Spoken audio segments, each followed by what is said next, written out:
Hey everyone, so today I'm doing a Q&A and I had talked about this like 2 videos ago. So the questions that I got are from my YouTube, my Instagram, my Snapchat. And if you guys aren't following me on Instagram and Snapchat, you guys should definitely check them out. I leave all my social media linked below so you guys can check me out whenever you want. But I post a lot more on Instagram and Snapchat. And oh my god, I have to say, I have straight hair today, which is so weird for me. I have naturally wavy hair and I never ever straighten it. But I had it straightened for a job yesterday, and this is like second day straight hair, and I'm not even mad at it. It's a little frizzy, but who really cares? My lighting might be a little funky in this video because the sun is coming in and out, but I literally had no other time to film this because I was either working or my neighbor was playing music really loudly. So let's actually get started with the Q&A now. First question is from Lisa. Did you ever take ballet classes? I did.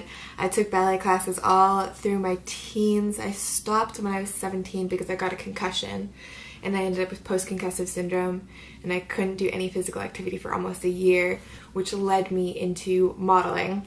Haley asked, has the modeling industry ever influenced you to try to lose weight in unhealthy ways such as restricting calories or purging? I've definitely had a few incidents where people, I could tell they thought that I was too fat, or I actually had someone say to my face that I was too fat before. But I love food so much that it just was never something that I really felt the need to do since I had gotten into modeling, if that makes sense. You're probably gonna be like, oh my gosh, she's butchering this name so bad, but Inas, I-N-A-S, I apologize, I'm like such an American doing this, but story of your first kiss. This is really, really, really funny. So my friend had this guy friend that I thought was so cute and I really liked him. I was like 12 or yeah, something around that age. And so we IM'd all the time and he asked me to be his girlfriend on IM and I was like, oh my god, I have a boyfriend. This is so cool. And then we went to the movies together. And we hadn't even I think I maybe met him once, like really quick. And then I was like his IM girlfriend. And we went to the movies together and my dad was sitting in the row in front of us. And the boy kissed me. And it was so wet and so slobbery. I was like, oh my gosh, this is disgusting. I'm never kissing anybody ever again. I don't know why people like kissing. It's just the worst thing ever. Lyra asked, aside from modeling, what's your dream job? I have a couple of things that I have huge interests in. I love astronomy. I would love to be able to be an astrophysicist. Erico asked, have you ever been in magazines overseas? Yes, I've been in a magazine a couple of times in France, I believe Germany, and a couple other places through those style to watch out for sort of things. Lalia asked, would you ever go for a short hairstyle? I've been wanting to cut my hair really, really short. Like, a lot of you have been tagging me in pictures of Audrey Hepburn lately, which I'm so flattered by, thank you. But she has this really short, boyish haircut, and I've been wanting to get my haircut like that for so long, but my modeling agency says no. They can't market me very easily with a haircut like that, especially for the type of jobs that I do and how I make my money. I need the longer hair. Maylin asked, I hope I'm saying your name right, what are you most proud of, professionally and personally? Professionally, I'm proud of myself for never feeling the pressure to have to starve myself or act a certain way to get modeling jobs. I have just stayed true to myself and who I am as a person and not let anyone pressure me into doing things that I don't want to do.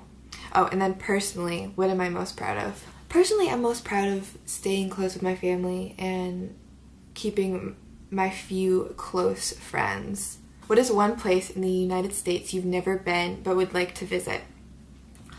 Texas. I always wanted to go to Texas. It always kind of fascinated me just because it's so different from the Northeast. And I've really just spent the majority of my life in the Northeast sort of area. Shannon asked, if you could only wear one makeup product for the rest of your life, what would it be? I don't know a specific product that I would really choose, but it would definitely be some sort of a brow product. Victoria asked, what has been your favorite modeling job and why? I'm 100% going to have to say Aerie. I know I talk about it all the time, but it really was such a great job. I was on set for 4 days. Everyone in the crew stayed in the same hotel. It was all of the girls, photographer, the assistants, videographer, video assistant, like everybody was there in the hotel, so we saw each other walking through. Like I went to the gym, you know, you'd walk by one person, you'd be like, hey, what's up? And then like you'd go to the gym with the girls, go hang out in the hot tub and just talk, and it was so nice just to be able to bond with everybody. And all of the girls on set were such sweet women, and it was such a good experience being around people like that. Kristen asked, did you have any jobs other than modeling growing up? Yes. An assistant teacher for ballet classes for little girls, and we had a couple little boys in our class, but it was mostly girls. I worked at Hollister and Abercrombie. I feel like back in the day, you know, everybody was like, oh, I want to work for them, it's so cool, Abercrombie, woo. Whenever I go into stores now, I'm like, I feel you guys. The customer service is just, oh, it's not a fun job to work in. But you do meet some good people. Like I have friends that I'm still friends with that I met during that time. I volunteered at a camp for kids with autism, and because of my work schedule in New York, I couldn't go back. I just didn't have time. The camp was called Easter Seals, if any of you guys are interested in doing that. I know they have them all over the US, I believe. The one that I worked with was the Boston-based one, and we were up in Maine, but I think they've changed their location. But it was just such fulfilling work. I highly, highly recommend that you do some sort of volunteer work like that in your life, whether it's with the homeless or with the elderly or anything. It's really, really, really, really fulfilling. Gabby asked, if you could live anywhere else but New York, where would you live? Gabby's little like icon thing is Harry Styles. I like that a lot. I think he has beautiful hair that I wish I had. That's hard because I don't think that I have been to enough places in order to say, okay, I want to live here. Really would have to say I do love San Francisco a lot. I always love going there. I definitely probably would choose that over New York if it would work out work-wise, but New York does have its perks as well. Taylor asked, when did you have your first real boyfriend? I think I was 17, turning 18, around that time. Harish Dish asked, how do you maintain a healthy outlook on body image while being a model? I don't compare myself to other people. That is the 1,000,000% biggest thing, is the more that you compare yourself to other people, the more unhappy with yourself that you're going to be. You can look at someone and admire them and be like, oh my gosh, she is beautiful. And who knows, that person could be like looking at you and being like, oh, I feel so bad about myself because I wish I looked like that person. Zoe asked, what is your ethnicity? Okay, my ethnicity, I am Irish, Italian, French, English, and Spanish. All European descent. Gabriella asked, how tall are you?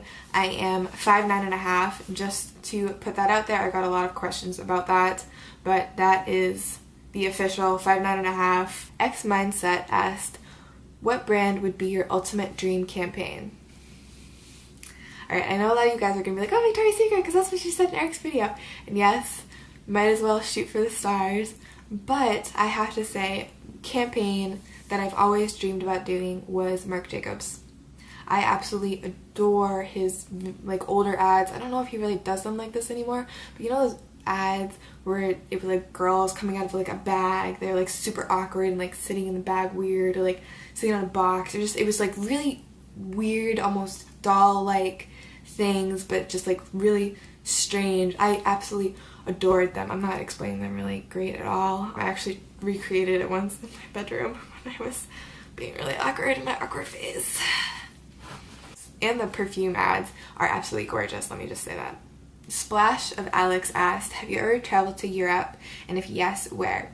Yes, I have been to France. I was there for 3 months. I came back twice to the States for work, but it was some of the most magical 3 months of my life. Dr. Drake Ramery asked, what was your high school experience like? Awkward AF. That is literally the best way that I can describe it. I was so insecure. I was so awkward. I wasn't the best at making or keeping friends. I definitely probably ruined some friendships because of my insecurities. Because I projected it onto other people, and then I was so afraid of meeting new people and interacting with new people that I just kind of avoided it in general, because I was like, oh, this person's not going to like me anyways, because I didn't like myself at that time. Sandra asked, I've seen that you're really emotional. Have you ever been afraid of showing your sensitivity? Yes, definitely. How I coped with that is I just stopped caring what other people thought about me. You get to a point where me being emotional is just me expressing how I'm feeling on the inside to you guys. And I said earlier that I got a concussion. A lot of times people who have concussions have a harder time controlling their emotions just because of what happens in your head when you get a concussion. It doesn't really bother me, and anybody who is my real friend is like, it's who you are, and anybody who it really matters that much to, you don't need a person like that in your life anyways. Anna asked, what quality do you value the most in a person? I want to say humor, but I'm going to have to say kindness. And when I say kindness, it's how you treat like the random person walking by you on the street when you're having a horrible day and they're in your way, or being really super obnoxious. How you deal with that is kindness. Or how you treat your waiter, how you treat your neighbor living next door, how you treat like an animal on the side of the road who just got hurt and you're like, oh, I need to save you and bring you to the doctors. That, in my opinion, is kindness, and I think that is the most important quality in a person to have. Jowd asked, what are 3 experiences that shaped you as a person in your teenage years? I got a concussion, I had a near-death experience, and moved to New York City. Glitter on my sushi. I had to say this just because your name is so amazing. My question is, how do you stay so lean and skinny without starving or stopping to indulge yourself? So I'm gonna stop you right there. I indulge myself all the time. You cannot go on a diet and not indulge yourself ever. Even people who are on the strictest diets ever, they stay on that because they indulge themselves here and there. Belle asked, what was your first modeling job? My first modeling job in New York was for Coach. Aesthetic Rowan asked, have you ever had a scary experience with a ghost? Yes. Well, this experience, it wasn't really that scary. It was kind of just like weird. I was staying in this hotel motel. It was a motel. Let's be honest here, it was a motel. And it was in like East Hampton or something like that, somewhere up there, out in Long Island, far out. And of course I was watching American Horror Story Hotel, and then I watched a bunch of episodes of Scream Queens, and then it was 12:30 and I'm like, oh, I have to go to bed. So I took a shower and I was just feeling watched, like so watched, like someone was staring at me the whole time, and I like had to keep peeking out the shower curtain. I even texted my friend and she stayed up with me while I showered because I felt like I was being watched, like I was a piece of meat, and that was really freaking me out. So I went into bed, I got into bed, and all of a sudden I hear this tapping noise, and there's like a little creaking sound with it above my bed, and there's this huge long picture frame. It was like a plastic picture frame with some pictures in it, and the plastic was creaking at the same time that the tapping noise was happening. And I was like, okay, this is really weird. Oh, at first I thought it was just something in the walls, but it was 100% definitely coming from inside the room on the picture frame. I literally got up, turned on the lights, went and I tapped the picture frame, and I was like, oh, this is it. It's not the picture frame, it doesn't make that creaking noise. So I pressed on the frames as well, and it made that same creaking noise. My tap plus the creaking noise that it made sounded exactly like the noise that I was hearing when I would turn off the lights. Literally, it was just traveling along the thing above the bed, and then there'd be like one over by the door, and then there'd be one over by the bathroom, and then it would come back to over my head. And I literally said out loud, I was like, please stop, I just want to go to bed, you're really freaking me out, I'm done with this.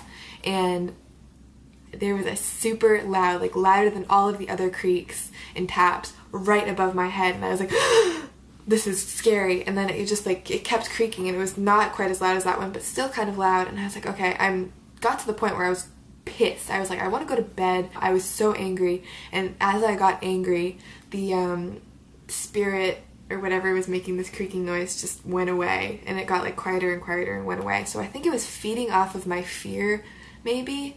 I actually got a couple comments about feminism, and Shinji asked, is your feminism intersectional? I looked up intersectional feminism, and it's literally, you are a feminist for everyone. Like, you care about all women's and feminism things for literally everyone. I personally don't think you can even call yourself a feminist if you are not an intersectional feminist. Like, if you only care about one type of woman's needs, I don't think you're a feminist, because the whole thing of feminism is caring about all women and all women's needs, even if it's not something that you have to deal with personally. I don't experience some of the issues that other women have to experience, but that doesn't mean that I should not support them or care about them, because we're all women and we all deserve the same type of treatment. It shouldn't matter what a woman's skin color is, how she dresses, her age, her anything.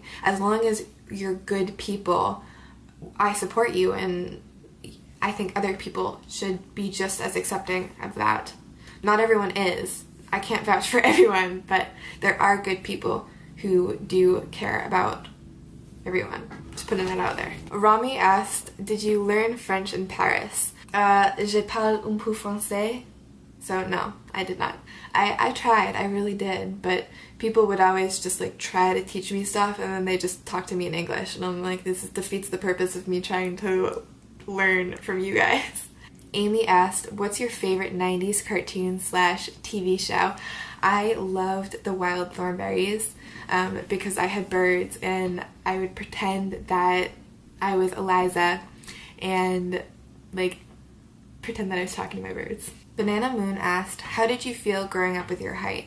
I did get teased for it. I was called like Big Bird and the Jolly Green Giant, but Big Bird I actually kind of liked because like growing up with birds, I was like, okay, I could take that one. I'm happy with that. You know, Big Bird's cool. Big Bird was my favorite Sesame Street character, so you know, it was a win-win situation. Hannah asked, where was your favorite place to travel? My favorite place that I've traveled would probably have to be Aspen, just because it's so breathtakingly gorgeous there, and I was never a huge like mountain person. I always was like, oh yeah, beaches are the most beautiful, but after having actually traveled to a mountainous area, I really appreciate the beauty of the mountains. Nova asked, who is your favorite YouTuber? I don't really know if I have a favorite. There's a bunch that I watch. I watch Kathleen Lights, I watch Manny MUA, Shannon XO, or Shan XO I think is her name. There's another girl from Australia or New Zealand. She's blonde. She does really beautiful natural makeup tutorials. I can't remember her name now. Okay, I got one. I'm like I don't know what I'm doing, like a spider or something there. Charlotte asked, what advice do you have on the subject of catcalling? How to avoid it, address it, etc. You are never not going to be catcalled, especially in a city. And that is just the world that we live in. You know, it doesn't matter what you're wearing. You could be wearing tiny little short shorts and a crop top, or you could be wearing 5 layers and a puffer jacket that goes down to your feet, and you're still gonna get catcalled. That's just how our society is, unfortunately. One of the biggest things that I started doing, and it's the simplest thing, all it was is that I just held my head high and I looked confident when I was walking. You know, sometimes you'll still get like the catcalls for that, and you're like, oh, hey sexy lady, confident lady, I like that. But I feel like a lot of times these guys purposely pick on girls who are acting very submissive, very insecure, looking down, not having power or control in their body language. So I would definitely say just be confident in yourself and walk and take in your surroundings, and you'll be a lot less likely to get catcalled. It's not going to stop, but it definitely diminished my catcalling numbers a lot when I did that, as weird as that sounds. That concludes my Q&A. Thank you guys so much for watching. If you guys found this interesting, please give this video a thumbs up and leave me a comment below. I was thinking about doing some sort of like modeling themed videos, so let me know if you want to see that, or just say hi, whatever. I love hearing from you guys. And if you're not already subscribed, please hit that subscribe button because it's always greatly appreciated, and I'll see you guys in my next video.